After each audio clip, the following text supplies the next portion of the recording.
Right. Olivier, I have your parts here. There's a variety of aluminum and stainless steel. Some have a little bit of a burr, and you had some very small parts, which I didn't include, smaller discs than this, because they really would be too small. The minimum we spec is a 2x2, so these would all be under, but we'll see if these run or not. These should run fine. Everything else should run fine. All you have to do is you turn the machine on, main switch, you wait for the light to come on. Then here is you set your thickness, and we'll start with the 3mm parts, roughly 3 millimeters, give or take. This adjusts how much the belt goes in. It's in a medium setting right now for the length of the brushes. On the inside of the machine, I'll show you really quick, you have an indicator which tells you where you are with the length of the brush. You can bring that down to the brush, and you see that sits somewhere around 4 or 5. When it touches the tip of the brush, you need to bring that back up again so that it's securely locked in here, that the safety switch is off. Here you have your counter-rotating brush, one in the back, one in the front. The front one grinds right to left, the back grinds left to right. You can release tension on them to change them. Probably takes 4 or 5 minutes to change a belt. All we need to do now is we are picking our conveyor belt speed, which for stainless steel we go fairly slow at about a 2. It'll still be a lot of parts per hour, and I'll demonstrate that to you. You turn your standing belts on, you turn your conveyor belt on. Standing belts go on full speed. For smaller parts we will reduce the speed. So, start with this part, not a really burr, and we go slow. And then we see what kind of a result we are getting.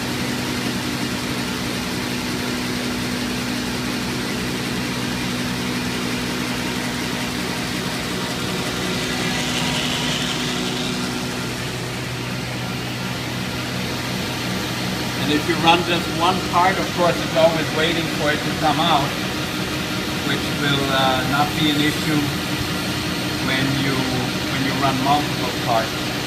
This part, and I can demonstrate that to you on the other side.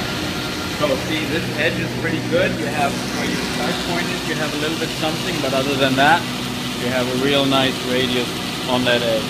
We're going to go a little bit harder on the reverse side now. That means we're going to increase it to 4, 3.5. So we're going 0.8 millimeter deeper, and we're going a little bit slower. We're going at 1. And even at 1, you need to look. Put 1, 2, 3, 4, 5, 6, 7 parts on here comfortably, and it disappears. You can see it on the movie. It disappears. This is now roughly 5 seconds, 10 seconds, 15 seconds, 20 seconds, 25 seconds. So about every 25 seconds you would make 7 parts. So if you look at that, that would be about 14, 15 a minute times 60 would be 900 parts single side an hour. You see how, and this would be a very extreme setting, very slow and very high. Now when you feel this, also we have some temperature in the part, and you will notice that the radius is a little bit larger than on the other side. Now we have a real nice big radius here. You can see the white line against the light. I don't know if it shows on the camera, but you have significantly more radius. Okay.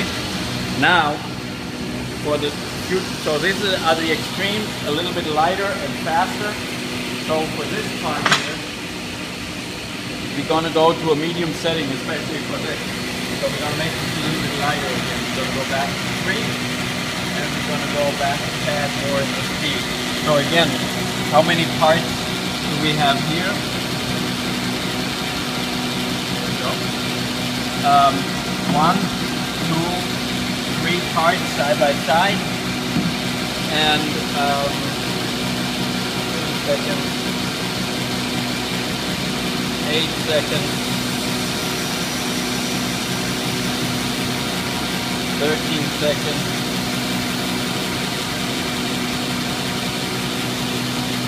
18, 20. About 20 seconds. Every 20 seconds it disappears. So you would have 3 times 3, 9 parts per minute. And you'd be running 60 times 9, 540 parts single side an hour.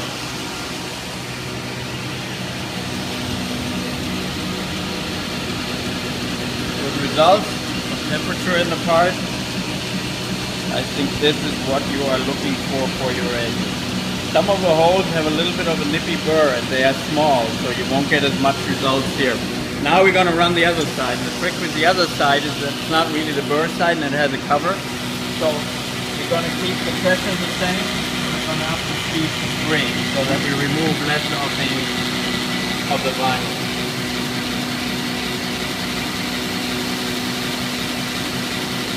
You can hear it work.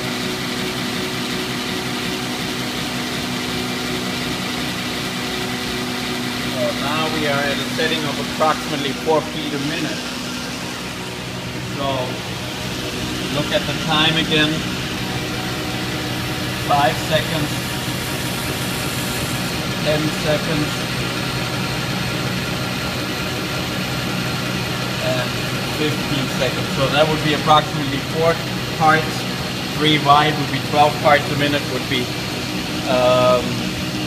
720 an hour. And you see how we remove the vinyl on the edge? And we got a good edge basically on this. But other than that, the vinyl is fully intact. I think you will like that edge basically that we create. Again, on the small holes you have less. Now,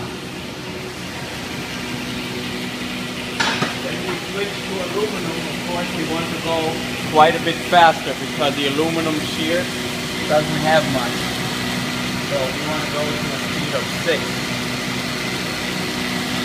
Now we're running at about 7 feet a minute, which means that would be thousands of those per hour.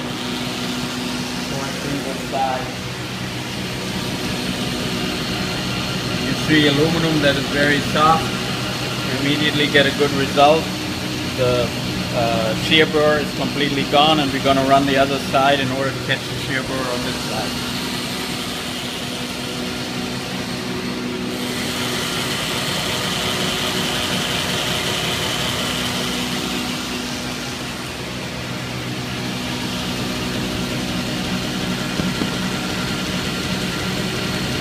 There we go. That is that result. Okay, and then we're going to run this stainless steel part. Again, one side we're going to run slow, and you need to remember with a part like this, you could put that on the table, for example, offset against each other, then you would get more on the table. It doesn't matter where you put the part on the table because the belt's going to cross.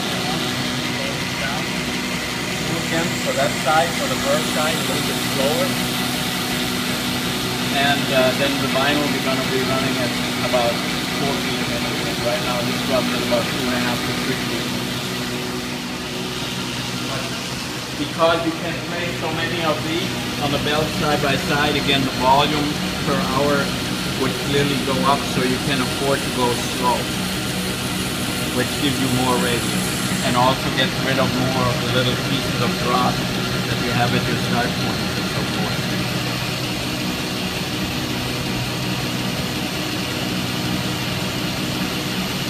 Okay, see this? Very nice. I think this is what you would be looking for. In a very simple machine. I think I demonstrated to you how easy that is to set up and to assemble. All we do is go up to the speed right now.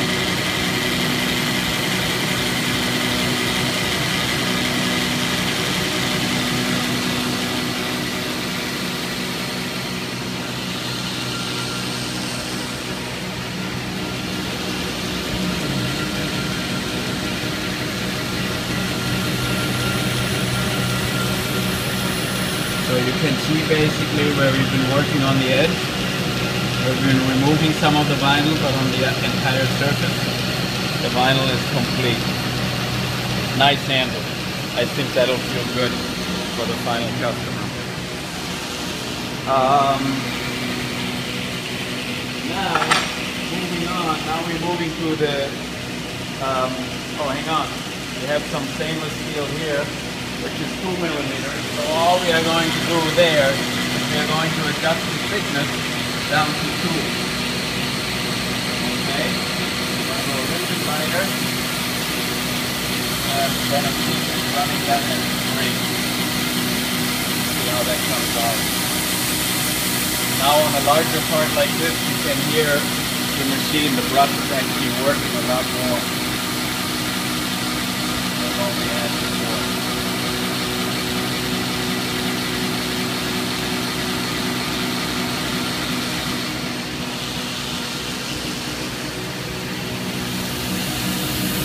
Yeah. I think that serves your purpose totally.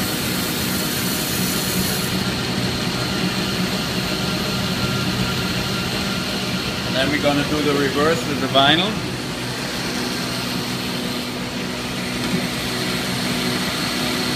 Lighten up a little bit now. That's it. Same actually.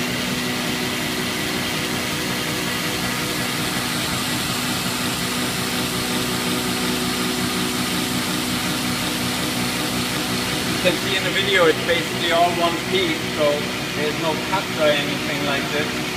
So I think it's really important that you understand how simple it is to set up the machine and to run a variety of parts. There's really not much involved. Here we had a defect in the vinyl basically where there was no adherence. It took some of it, but all the rest of it is nice and attached. And especially around the holes. Okay? So, now we're moving on to the 1/4 inch. On the 1/4 inch you have some weld splash. The machine may not be able to remove that. That is kind of flat on there. And what you need to do is, that is something that where you either need to order a machine with a belt sander in front of it, or you need to remove that before. And some of it should be removed by scraping it, where this one doesn't actually, because it is pretty hard stainless steel. Anyway, we'll give that a try and see what happens. So all we do is we go to 6.4 here.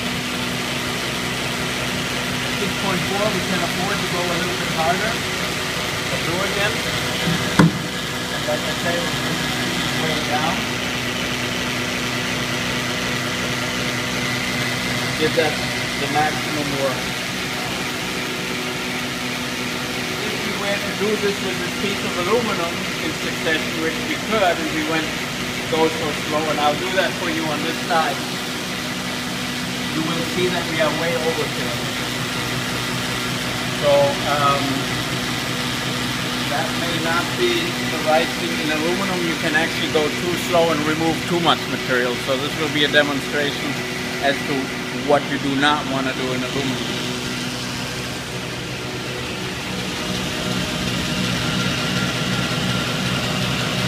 There was a sticker on here.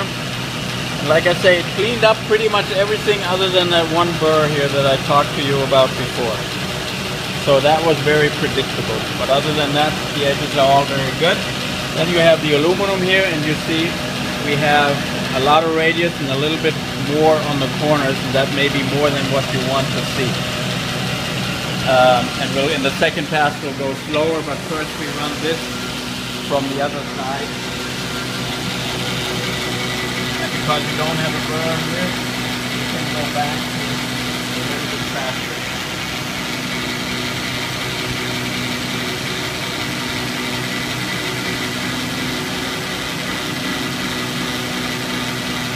And then as it passes to the other side and through the second belt, you can already put this one on here.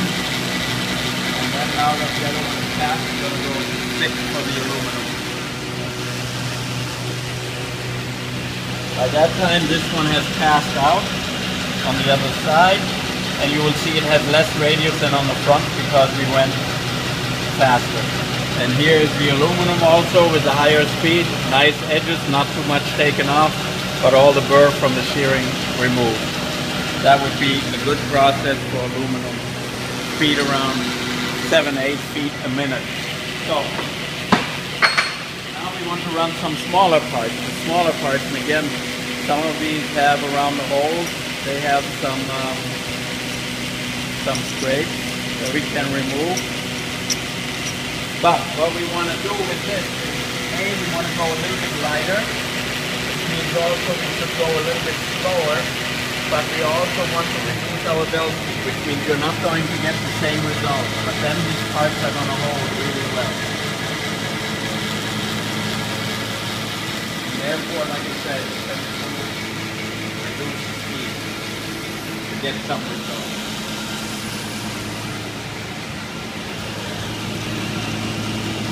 By now we also have a little bit of temperature in the belt from working with it and working on it, warm workpieces on it and so forth. And a warm belt has better friction, better traction than a very cold belt first thing when you start up the machine. And that is critical for the parts to hold. You see that the parts are still in the same location where I put them on.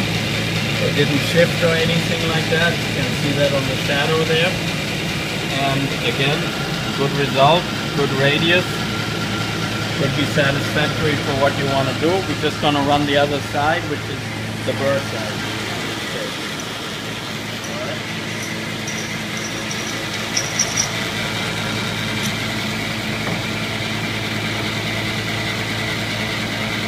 There we go. Now,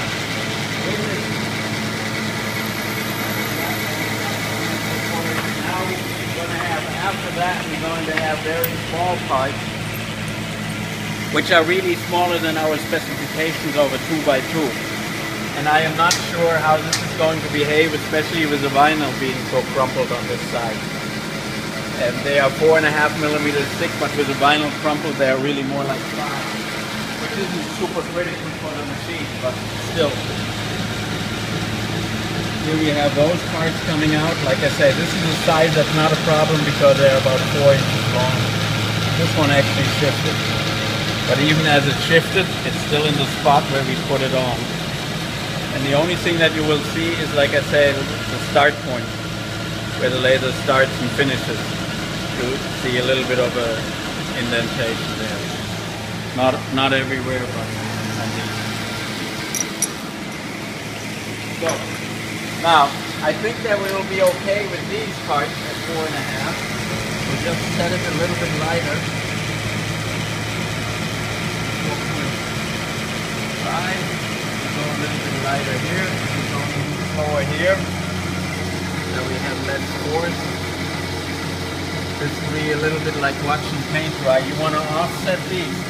And we can try right away. I pulled the vinyl off one of them to see if it holds better, which is this one, and I will run that side on it to see what happens there. Should be fine. But remember, this is also a new conveyor belt. As your conveyor belt wears, the ability to run a very small part is going to be reduced. So you may want to change conveyor belts when they start losing their friction.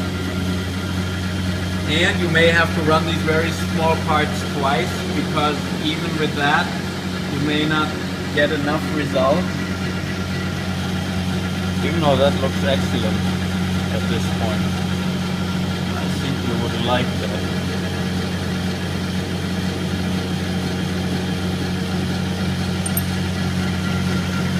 This one shifted. This one has me most worried, but the result looks very good. I think you will like how it came out. I just can't guarantee you that they will hold 100%. You kind of need to press the parts a little bit into the indentations of the belt in order to do that. And you don't want to go too far to the outside with those parts. Let's run one with the vinyl now, or a few of them, to see what happens. And the parts are small like this. It's an error to think that you can just run them tighten the tail, because you want to have the pressure roll pushing them into the belt one at a time. But it's still a lot of parts per hour. One fell, you could hear that, it moved. The other one. This looks very good. I think we lost one of the rectangulars here. No, the round ones. The round ones will work if you pull the vinyl off. With the vinyl on, I'm afraid we don't have anything going. So, in order to recover the parts, I can demonstrate that very well. Obviously, you turn off the machine, it would turn off by itself when you open the door. You have a safety switch, which we have taped shut right now. And then what you want to do, and this is to get this out of the way, is you need to bring belt up all the way so that you can reach it, that you have room.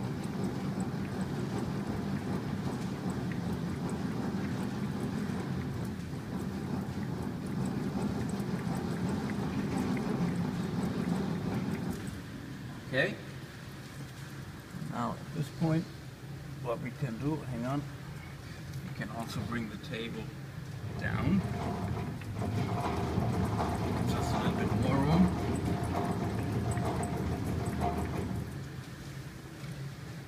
So, and then I have two of them here. There is a mesh in there.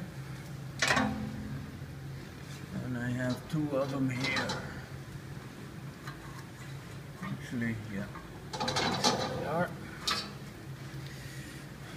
So we did some work on them, but ultimately they go flying. Now what I can demonstrate to you, if you remove the vinyl, they most likely will hold. But with the vinyl, I'm afraid with those small parts you don't have enough friction on the belt.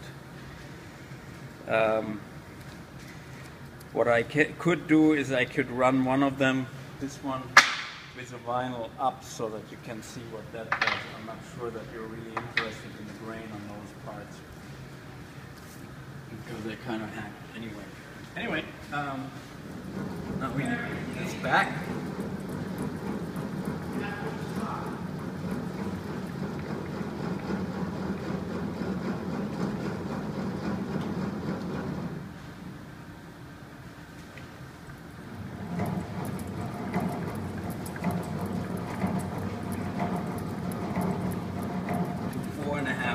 That's what the part is, right there.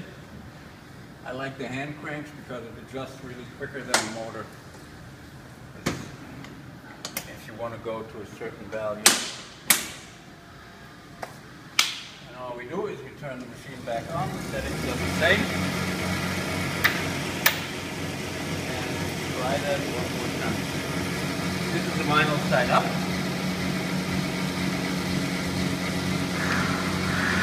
I say this is more like an experiment anyway. Since our part spec is 2 by 2 inches. So anyway, just for demonstration purposes.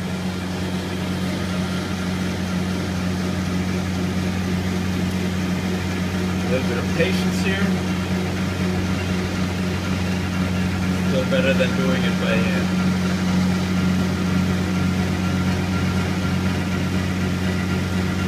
Here they come.